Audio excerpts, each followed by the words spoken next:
Welcome back to the news today. This is One-on-One. Tonight, it's my pleasure to welcome a very special guest in the studio with an incredible life story. Yiscah Smith was raised as Jaffa Smith in Long Island and led a religious Jewish lifestyle. It was in 2001, at the age of 50, that Yiscah embarked on a gender transition to begin to live life as her true self. She's now an author and educator with much to teach. Good evening. Thank you very much for coming. My pleasure. Thank you for inviting me. You know, just before we started the interview, you said, oh my God, the titles, the amount of titles that I get each and every time. Are you used to it? Are you getting used to it?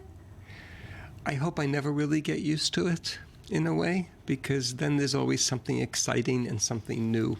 And I want to preserve that freshness, because whoever is listening to this broadcast probably has never heard me before. Of course. So I always want to be fresh. So there's always something new. So who are you, Yiscah? From all the things and from all the titles that we're giving you and you've been given in the past few years, who are you? What are you? That's such a wonderful question. No one has ever asked me that. I am a middle-aged woman living in Israel and living her dreams. And for the first time in her life, well, for the past 14 years, I'm living in peace. I'm living with inner harmony. It's not a life without problems. All of us have problems. All of us have challenges. But now my life is based in living the truth, living an authentic life. So I'm just one among billions and billions of people on this planet who is committed to living a life of authenticity. You know, it's amazing because I was asked like once, what do you wish for yourself in 10 years? And I said that I wish for myself to be a whole, like to be a round person, to be complete. Yes. And you, at the age of 50, only at the age of 50, you decided to start being complete, and which means that until, like all the time, until 50 years old, you were not yourself. I was torn apart inside. I was really torn apart. I was desperate. I didn't know how to do it or what to do.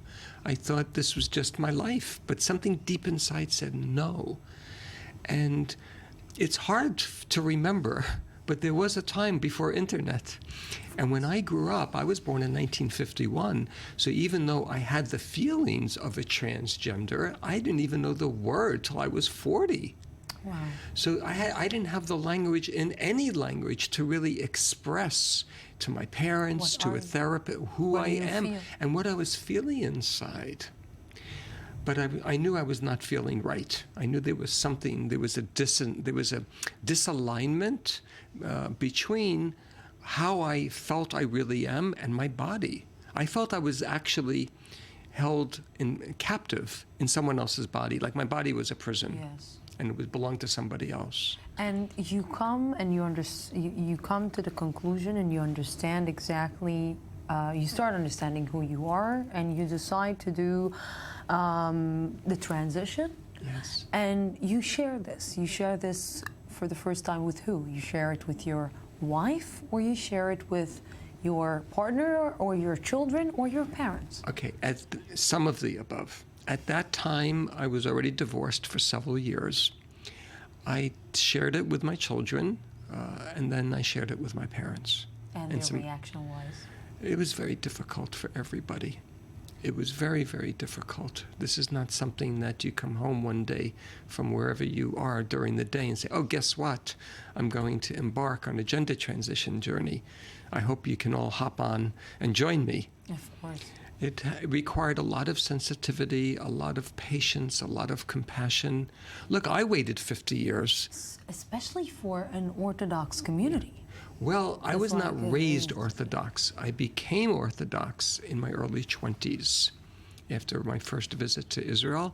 And actually, while I was drawn to the spirituality, I also thought this was the way out of my own inner conflict. Wow, it's like, you know, I'm trying to like imagine a conversation that you are having with a rabbi, for example, and you're sharing it with him. Oh, I never. And he is what? He's accepting you? No, I never shared this with a rabbi. I shared this with God. I said, God, I will be as Haredi as possible, but please help me help me. Either I wake up tomorrow morning and I don't feel I'm a woman, or I wake up tomorrow morning, I don't have the body of a man. I really don't care. I just need to be one with myself. How does it work out, Yiscah, together between the spiritual, religious part and something that in this, let's say, society is so not spiritual, Well, so not I will- related to normal God and normal beliefs? By the time I was observant for almost 20 years, in 1991, I couldn't do it anymore. I got divorced at 40, and I left Torah. I didn't want to leave Torah, but I really felt, it's like if you want to be at a party, but no one wants you there. So I wanted to be there. I really did believe in the Torah, but I didn't believe there was a place for me, if I was to be honest, because I didn't even know about transition yet. So after 10 years after leaving Israel, I raised my family here. I'm a Zioni, I'm a Zionist. I love living here, it's my home. I left Israel, I left the Torah, and I lived for 10 years in such darkness. And then I finally woke up on my 50th birthday in 2001 and said, God, I miss you. I miss Torah. I miss Israel. But I can't do it as a man. I can't. Please help me do this be'emet. And we say every Friday night on Shabbat and throughout the Shabbat in the Amidah, in the silent prayer, V'taheh libeinu l'avdecha be'emet. Purify our hearts to be with you, to work with you, to serve you in truth. This was my main prayer to God. You know, you touched the heart. And, as a woman, I believe that you want to fall in love. You don't want, do you see yourself falling in love? Oh, yeah. I had a very important man in my life since my transition. It was wonderful. Actually, being with him completed my transition. Yeah. It really, because as a heterosexual, I identify as a heterosexual woman, as you know, only a man can really make a woman feel the way she wants and he made me feel like the queen of England, so to speak. And I made him feel, and he was married to women before, a complete straight man. But it didn't follow through because I really wanted to move back to Israel and I wanted to come back to Torah. And he was not Jewish. And he was not going to move to Israel. But we parted company under the best of loving terms.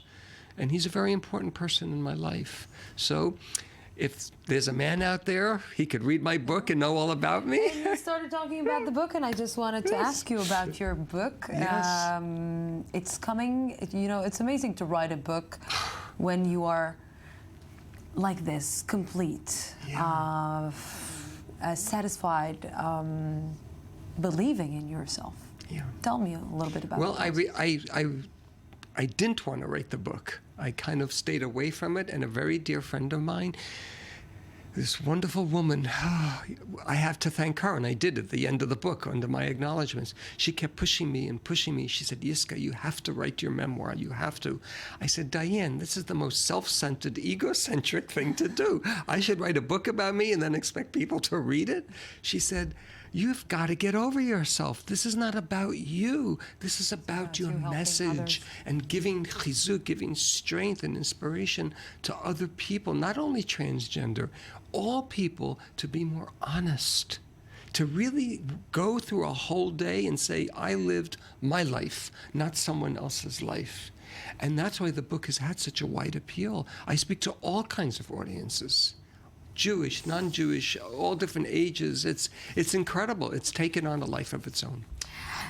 Yiscah Smith, I wish with your incredible story and your amazing personality, just a lot of days of happiness and joy and peacefulness. Thank you. Thank you very much for coming and sharing your story. Yes, and as we say in the Jewish tradition, the one who blesses, may she be blessed. Thank you very much.